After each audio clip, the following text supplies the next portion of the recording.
आज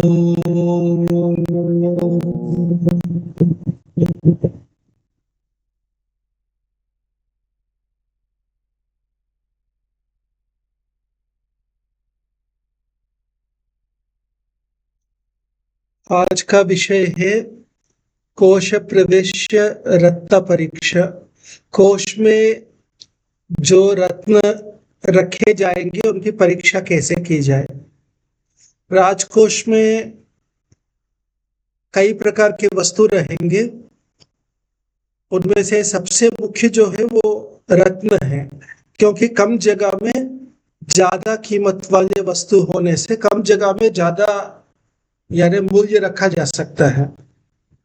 पर उनकी परीक्षा अच्छी सी होनी चाहिए, नहीं तो डुप्लीकेट रखेंगे तो बहुत ज्यादा अंतर आएगा। हम सोचते रहेंगे कि हमारे पास इतना है और काम आने पे वो किसी काम का नहीं। तो इससे उनकी परीक्षा कैसे की जाए वो ये विषय है।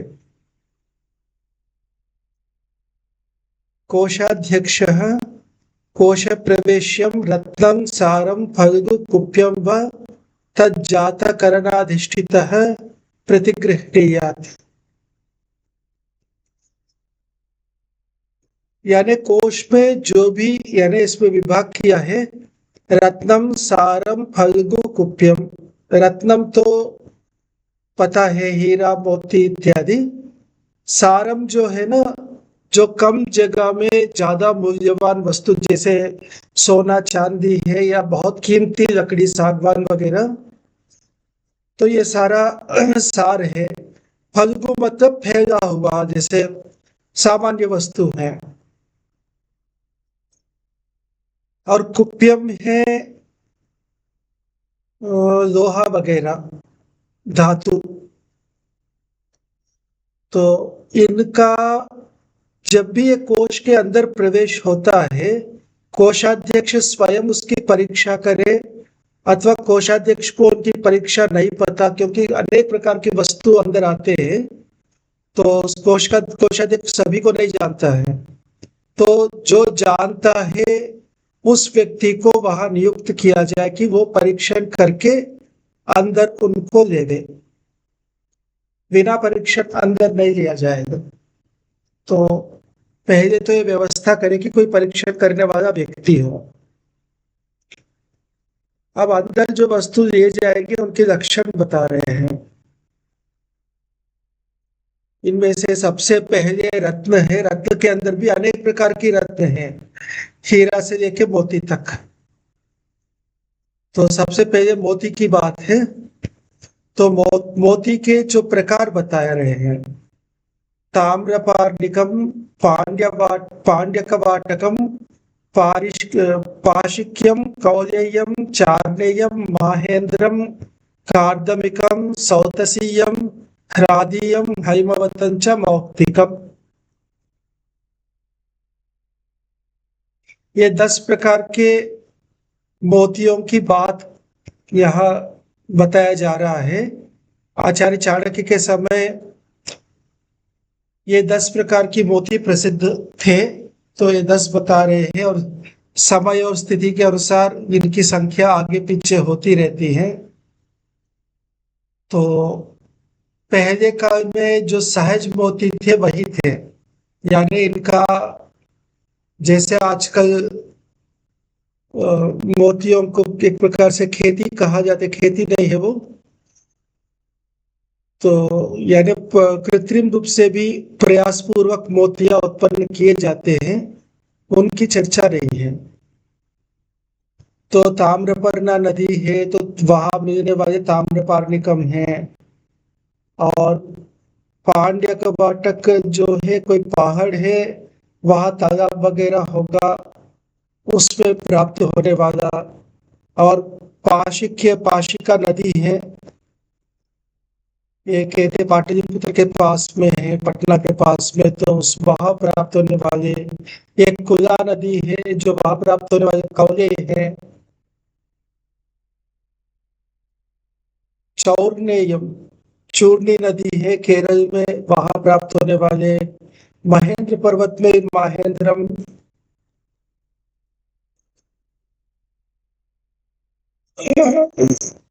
एक कर्दमा नदी है, कहते फारसी में, यानी ईरान में शायद होगा, तो वहां से आने वाले कार्दमिकम, स्रोतसीयम, ह्रादीयम, हैमवतम, ये हैमवतम हिमालयों में पाने वाले, ह्रादीयम तालाबों में पाने वाले,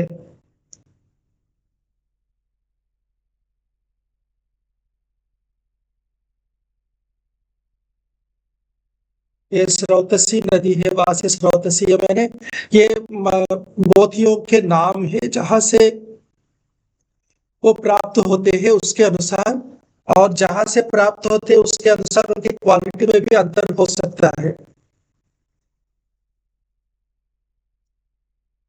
उनका रंग रूप आकार इन सब में अंतर आ सकता है, तो इससे इनका विभाग किया जा रहा है।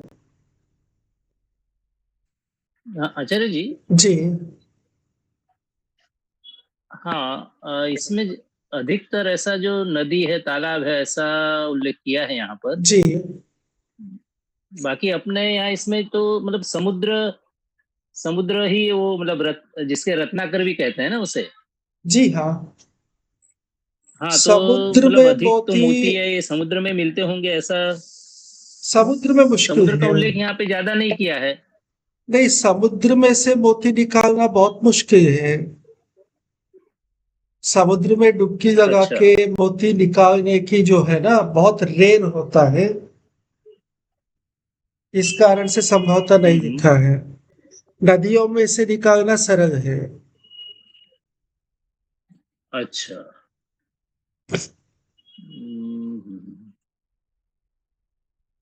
ठीक है। या जो भी कारण होगा, समुद्र की यह चर्चा नहीं है। ठीक है। ठीक। तो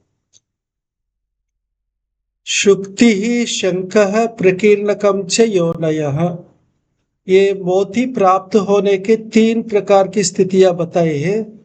ये शुक्ति और शंख, ये जो मोती जीवी जो होती हैं, उनमें से 2 प्रकार की, एक शुक्ति और एक शंख बताया है। शंख जो हमें प्राप्त होता है, वो शंख यहाँ अभिप्रेत नहीं है, क्योंकि उसमें मोती मिलता नहीं है।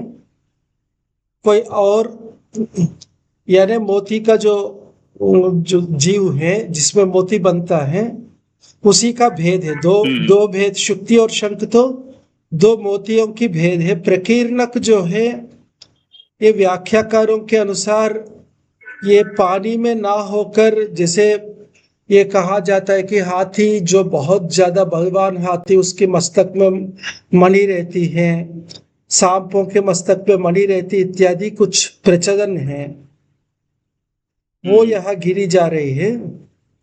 यानी व्याख्याकारों की व्याख्या है, पर मणि की वैसे प्रकरण देखेंगे तो ये मोतियों की बात है, मणि की बात नहीं है।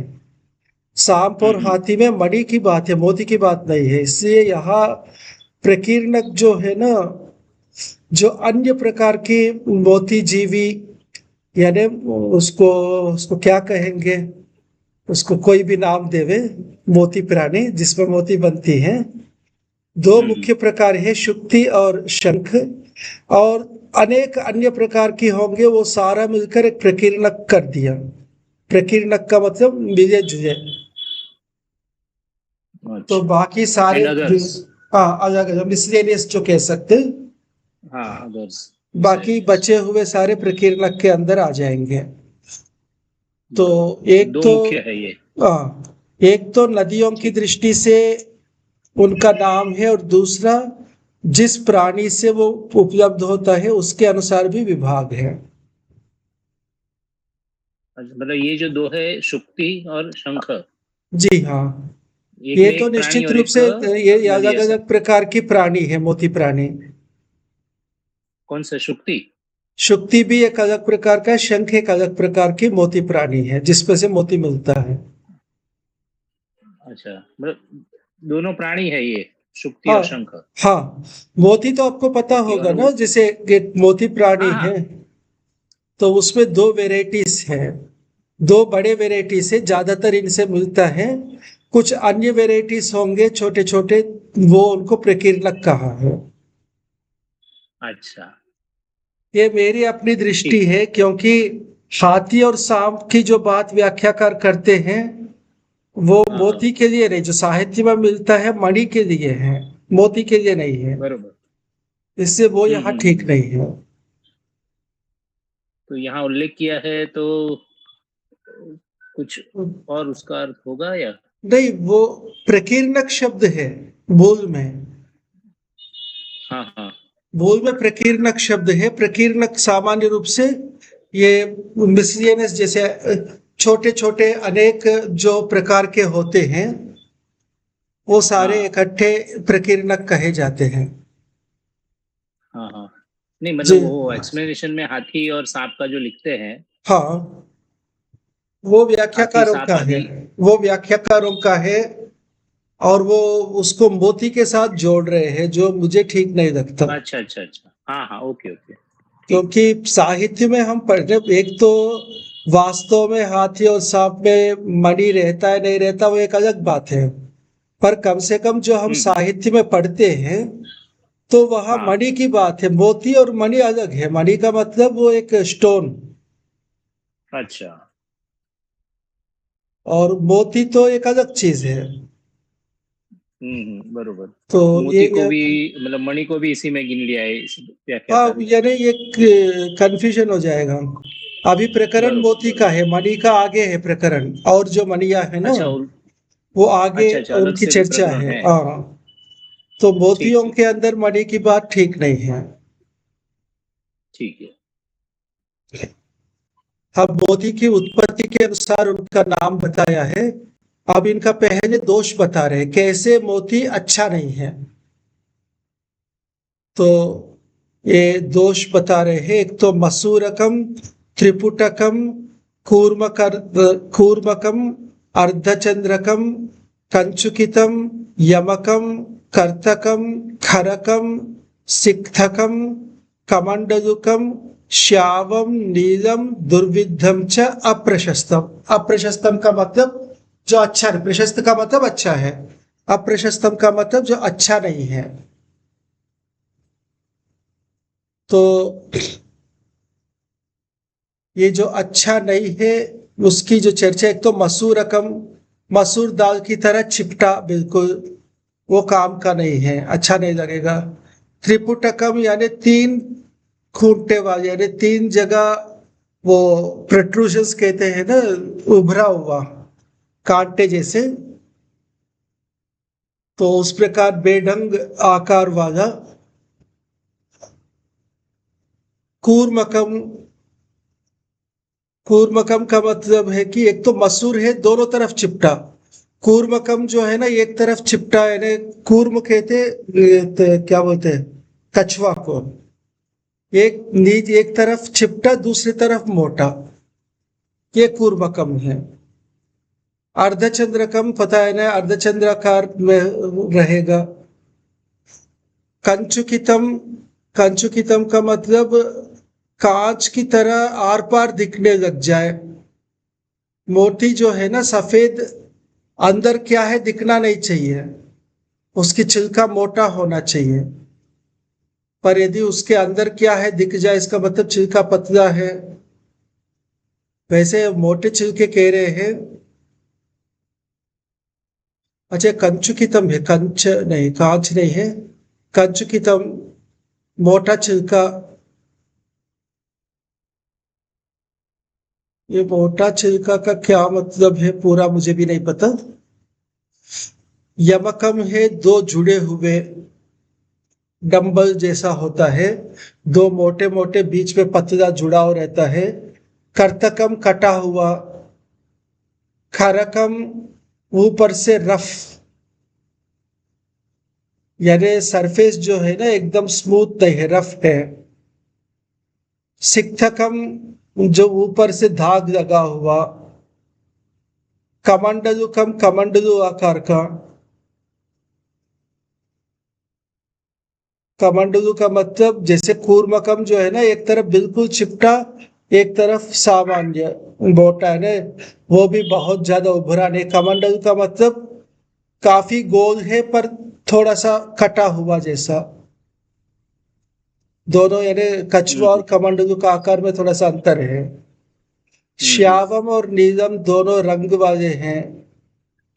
श्यावम जो है ना पिंगल वर्ण कहते हैं, यानी जो ग्रे है, और नील का मतलब जो काला रंग है, जो यानी व्हाइट होना चाहिए, बिल्कुल चमकीला। ग्रे अथवा काला हो जाए वो अच्छा नहीं है। दुर्विधम का मतलब मोती तो बिल्कुल ठीक है, पर उसपे माला बनाते समय छेद किया जाता है, और छेद आउट हो गया तो वो काम का नहीं रहा, वो दुर्विधम है ना। मोती आकार में ठीक है पर छेद ठीक नहीं हुआ, तो ये दोष है। इस प्रकार की दोष वाले मोतियां कोश में प्रवेश ना करे। यदि मजबूरी है करना है तो फिर उनको अलग से विभाग बना दे, अच्छे वाले मोतियों में उनको मिक्स ना करें। तो ये दोष बताया, प्रशंसा यानी कैसे अच्छे कैसे है वो बता रहे हैं आगे। स्थूलम वृत्तम निस्तलम ब्राजिष्णु श्वेतम गुरु स्निग्धम देश विद्धं च प्रशस्तम। एक तो मोटा हो, एकदम पतला ना हो, और वृत्तम बिल्कुल गोल हो। निस्तलम यानी तल ना हो, जैसे एक किसी भी जगह पर चिपटा ना हो,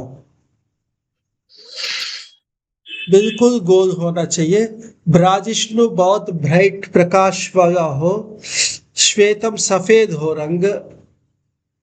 वैसे तो जो मोतियां मैंने देखी है, मोती का थोड़ा सा क्रीम कलर होता है सामान्य रूप से, और कई बार रोज कलर भी होता है, तो वो सारे श्वेत के अंदर ही आएंगे।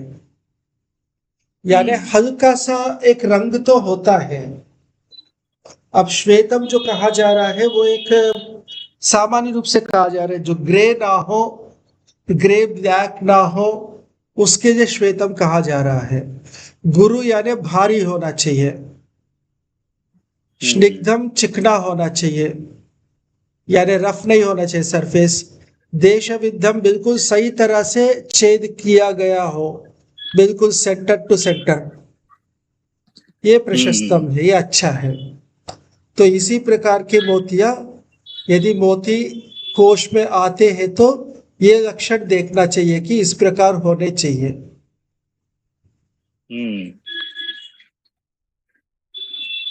अब मोती जो कोश में रखे जाएंगे वो मालाओं में रखी जाती है, अकेला एक एक मोती नहीं रखी जाती, क्योंकि एक एक मोती यूं ढेर लगाएंगे आपस में रगड़ के खराब हो जाएंगे, वो व्यवस्थित नहीं रहेंगे। इससे माला बना के रखने की परंपरा रही है। तो माला में जो है वो सारे मोतियां माला लटके रहेंगे, तो उसमें एक दूसरे से रगड़ना खराब होना वो नहीं रहता। अब मालाओं की चर्चा, माला कितने प्रकार के बता रहे हैं, 4-5 प्रकार की माला बता रहे हैं। शीर्षकम, उपशीर्षकम, प्रकांडकम, अवघाटकम, तरल प्रतिबंधम च यष्टि प्रदेशः। यष्टि यह माला को कहा जा रहा है। तो ये 5 प्रकार की माला। शीर्षकम जो है ये एक मोटा मोती, दोनों तरफ पतली मोती, यानी पहला एक छोटा मोती होगी, छोटी मोती, उसके बाद एक बड़ी, फिर इसके बाद 2 छोटी, फिर एक बड़ी, फिर 2 छोटी एक बड़ी, इस प्रकार की स्थिति होगी।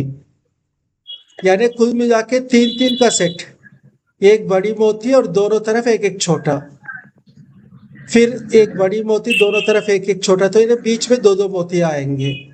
इस प्रकार का जो माला बन जाए, ये जो मालाएं हैं ये पहनने के लिए नहीं है, मोती को कोश में सुरक्षित व्यवस्थित तरीके से रखने के लिए है।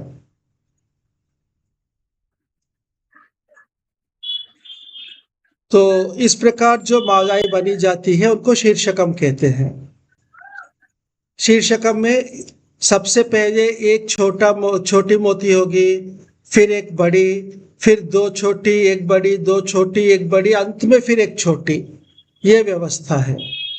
उपशीर्षकम में मोटी मोती के दोनों तरफ दो दो होंगे, यानी पहले दो छोटी मोती, फिर एक बड़ी मोती, फिर चार छोटी मोती, फिर एक बड़ी मोती, फिर चार छोटी मोती, एक बड़ी मोती, फिर अंत में दो छोटी मोती, यानी दो एक दो का सेट। इस प्रकार की माला बनाई जाए तो उसका नाम है उपशीर्षक।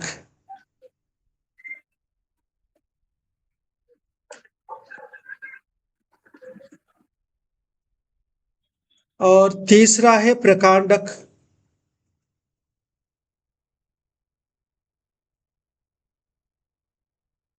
एक मिनट, थोड़ी सी गड़बड़ सी लग रही है।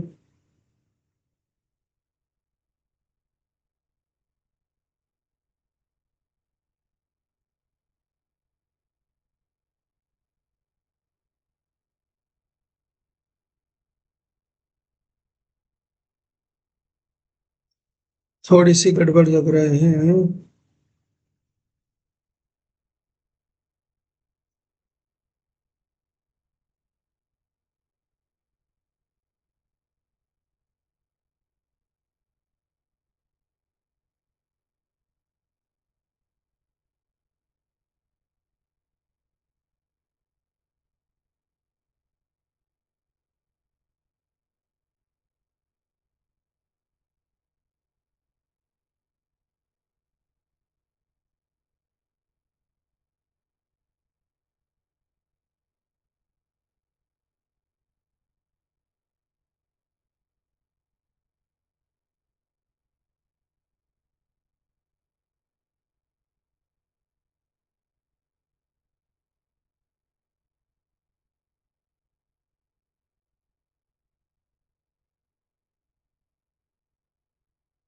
थोड़ी सी गड़बड़ हो गई है व्याख्या में। सबसे पहले जो शीर्षकम है ना, उसमें एक ही बड़ा होगा, उसकी दोनों तरफ छोटी मोतियां होंगी, कुल मिलाकर एक ही बड़ी मोती होगी, बाकी सब छोटे होंगे। उपशीर्षक में एक छोटी एक बड़ी एक छोटी, फिर एक छोटी एक बड़ी एक छोटी, इस प्रकार की व्यवस्था है। और तीसरा प्रकांडकम में दो छोटी एक बड़ी दो छोटी, इस प्रकार पांच का सेट है। तरल प्रतिबंध अवघाटकम जो है, एक सेंटर में बड़ा होगा, बाकी उसकी दोनों तरफ से उससे थोड़ा छोटा, फिर थोड़ा छोटा, फिर थोड़ा छोटा, जितना बाहर की तरफ हो उतना छोटे होते जाएंगे दोनों तरफ। सेंटर में बड़ा और दोनों तरफ जितना बाहर जाएंगे उतना छोटे होते जाएंगे। तो ये है अवघाटकम।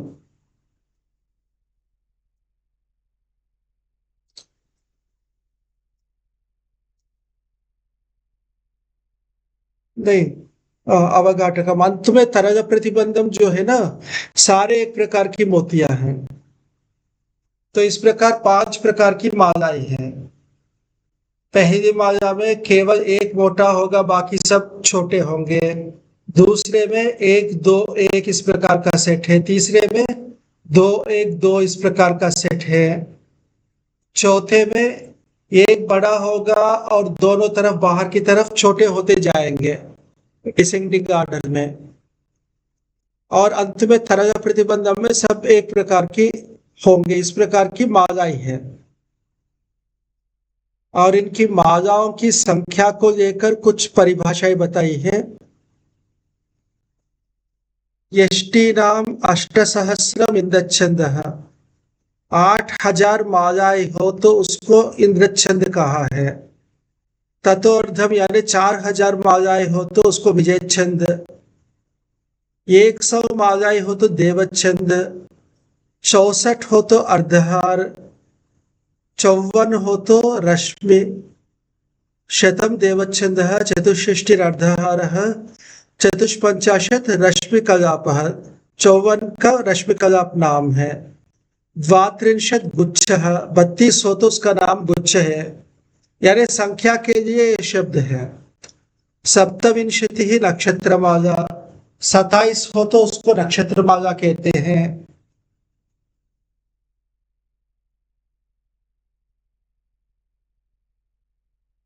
चतुर्विंशतिः अर्धगुच्छः, 24 हो तो अर्धगुच्छ कहा जा रहा है। विंशतिः मानवक, 20 हो तो उसका नाम मानवक है, उसमें आधा यानी 10 हो तो अर्धमानवकः।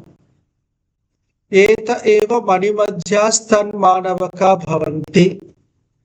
यही यष्टिया यदि बीच में मोती की जगह मणिया हो तो उसके जो मणि हो उसके नाम से मानवक शब्द जुड़ेगा। जैसे हीरा है तो हीरा मानवकः, या कुछ और गोमेदुक हो तो गोमेदुक मानवकः। जो भी मणि हो, अनेक प्रकार की मणियां हैं, वो मणि यदि बीच में हो, यानी मोती की माला है पर बीच में यदि मणि आया तो उसके नाम से वो मानव का शब्द जुड़ेगा। एक नहीं शेर, एक्चुअली ये हीरा पूछूं जी हाँ मतलब हीरा जो आपने बताया हीरा ये मणि कहलाता है। हीरा, ये सारे ही मणि कहे जाते हैं, मोती भी मणि कहे जाते हैं। मणि का अच्छा अच्छा मतलब ओके। एक यानी बड़ा स्टोन, यानी जो कीमती स्टोन। अच्छा अच्छा ओके ओके। तो मणि मणि में फिर अलग अलग मोती विभाग और है, जी हाँ। अच्छा अच्छा ठीक। पर यहाँ मोतियों की चर्चा में मणि कह रहे हैं तो मोती से अलग और मणि, इस प्रकार का कथन है। अच्छा अच्छा ठीक। एक शीर्षकः शुद्धोहारः।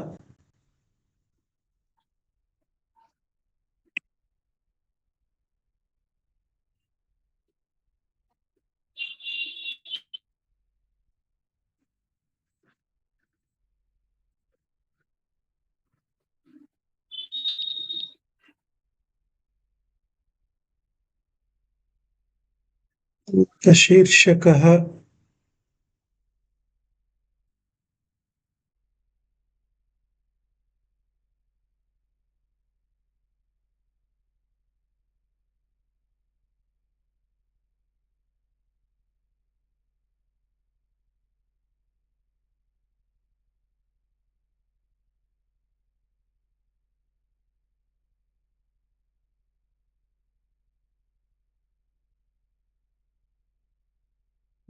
यानी मालाएं, ये तो संख्या बताया है, पहले उसके प्रकार बताया है।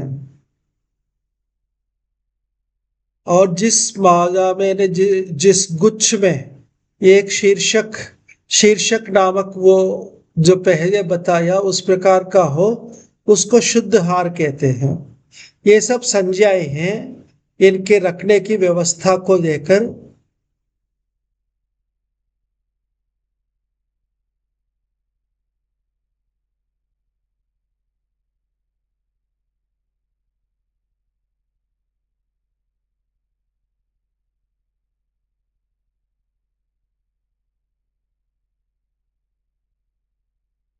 तो एक तो संख्या के लिए शब्द है और माला के लिए शब्द है। दोनों को जोड़ने पे पता चलेगा कि ये कौन सी प्रकार की और कितनी संख्या। जैसे विजय छंद शीर्षक शुद्ध हार, ऐसा कहेंगे तो विजय छंद जो है वो 4000 शीर्षक नामक मालाओं का समूह पूरा। इस प्रकार माला का प्रकार भी और संख्या भी दोनों को जोड़कर शब्द बनाई जाती है, जिससे कि समझने में सरलता होगी। तद्वत शेषः, इसी प्रकार जैसे शीर्षक के लिए बताया है, इसी प्रकार अन्य अन्य भी उपशीर्षक, प्रकांडक इत्यादि, उनका भी नाम जुड़ जाएंगे। जिस प्रकार के समूह हो उस प्रकार का। हम्म।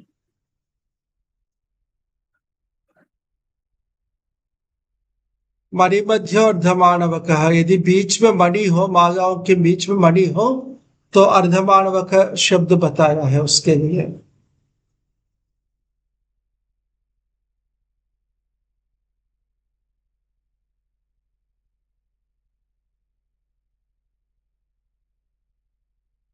त्रिफलकः फलकहारः पंचफलको वा। ये फलक जो है ना सोने की दाने हैं। यदि मोतियों के बीच में सोने के दाने भी लगे हुए हो तो उसके लिए विभाग बताया है त्रिफलक, फलकहार और पंचफलक। यानी मोतियों के बीच में सोने के 3 अथवा 5 दाने लगे हों तो उसको फलकहार कहते हैं। यानी वो केवल मोती नहीं है, उसमें सोना भी है।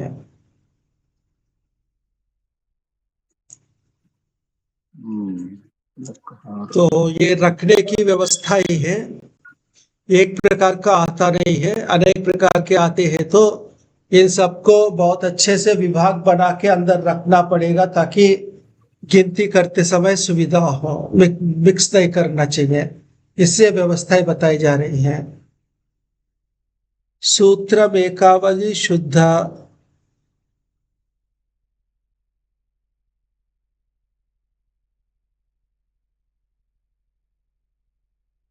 ये अभी तक जितना बताया है वो सारे शुद्ध है ने, एक प्रकार की माला यानी समूह, उसमें एक ही प्रकार की मालाएं है सारे उस समूह के अंदर, मिक्स नहीं है उसमें।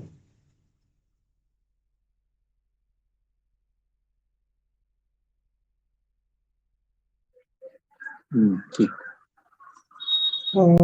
शैव मणिमध्या यष्टि है।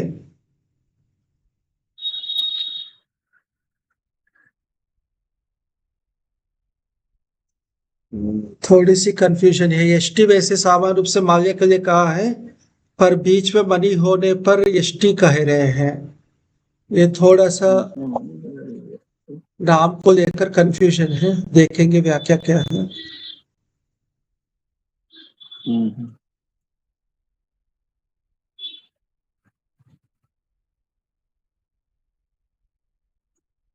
पहले जो यष्टि कहा है वो सामान्य रूप से माला के लिए है, यहाँ जो यष्टि शब्द है वो परिभाषिक है, इसलिए वो कंफ्यूजन नहीं रहना चाहिए। पहले यष्टि की जगह माला ही कह सकते थे, पर यहाँ जो यष्टि है ये डेफिनेशन है यष्टि का। जी हाँ, बीच में मणि हो तो यष्टि है। केवल यानी मोतिया ही है और कुछ नहीं तो शुद्ध है, और बीच में मणि हो तो यष्टि। हेममणि चित्रा रत्नावली, यदि बीच में सोने के जो क्या बोलते बीड्स वो हो तो उनको रत्नावली कहते हैं। हेममणि मुक्तांतरो अपवर्तक, यानी बीच में केवल एक जगह सोने के दाने हो तो रत्नावली कहेंगे, और सोने के दाने और मुक्ता की यानी मोती के दाने साथ साथ में यानी एक के बाद एक इस प्रकार का हो तो उसको अपवर्तक कहते हैं। सुवर्ण सूत्रांतरम सोपानकम,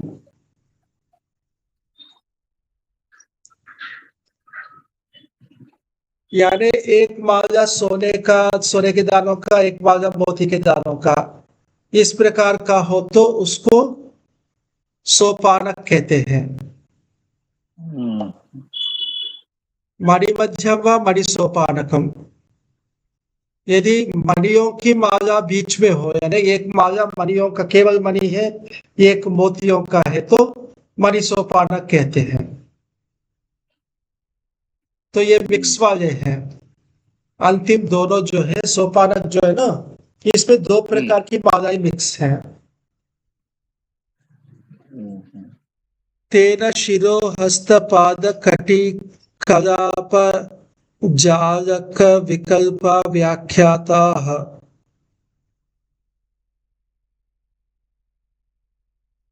तो इसी प्रकार शिरो हस्त पाद कटी कलाप जालक विकल्प, यानी ये विभाग है अलग अलग, शिर, हाथ, पाद, कटी, कलाप, जाल, इत्यादि जो भेद है ना, इसी प्रकार व्याख्या करनी चाहिए। ये कहा जा रहा है कि इसके अलावा अनेक प्रकार की यानी भेद है। ये शिर आदि शब्द जो है, या तो शिर आदि में पहनने वाले आभूषण का आकार, यानी माला ना होकर कुछ और आकार हो, हाथ पैर इत्यादि में पहनने के लिए, या कोई पारिभाषिक शब्द हो, उसकी कोई स्पष्टता नहीं है। पर इतना है कि इनकी व्यवस्था अनेक प्रकार की हो सकती है, पर कोई एक व्यवस्था हमें बना के रखना होगा, ताकि अंदर जो है सारे मिले जुले हो तो गिनना संभव नहीं हो पाएगा। तो रखना भी व्यवस्थित रूप से होना चाहिए, उनकी परिभाषाएं बनाया जाए और इसी प्रकार अपने पुस्तक में चढ़ाया जाए, तो ये व्यवस्था चाहिए।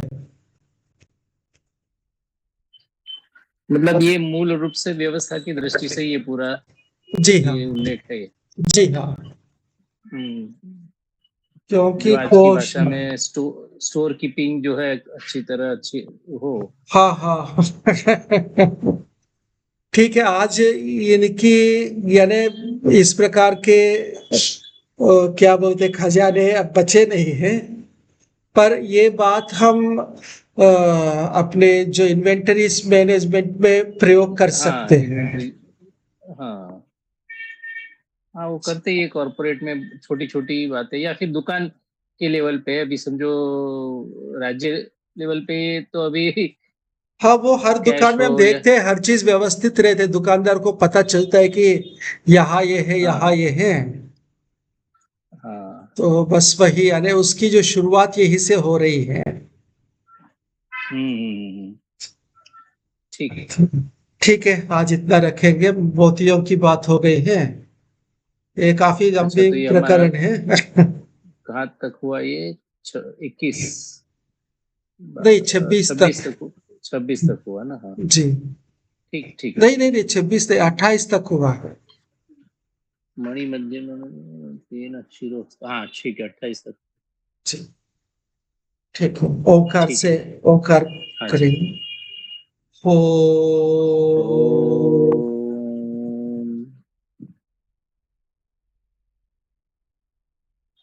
ठीक है जी, धन्यवाद। जी, चलिए। नमस्ते जी। हाँ, नमस्ते।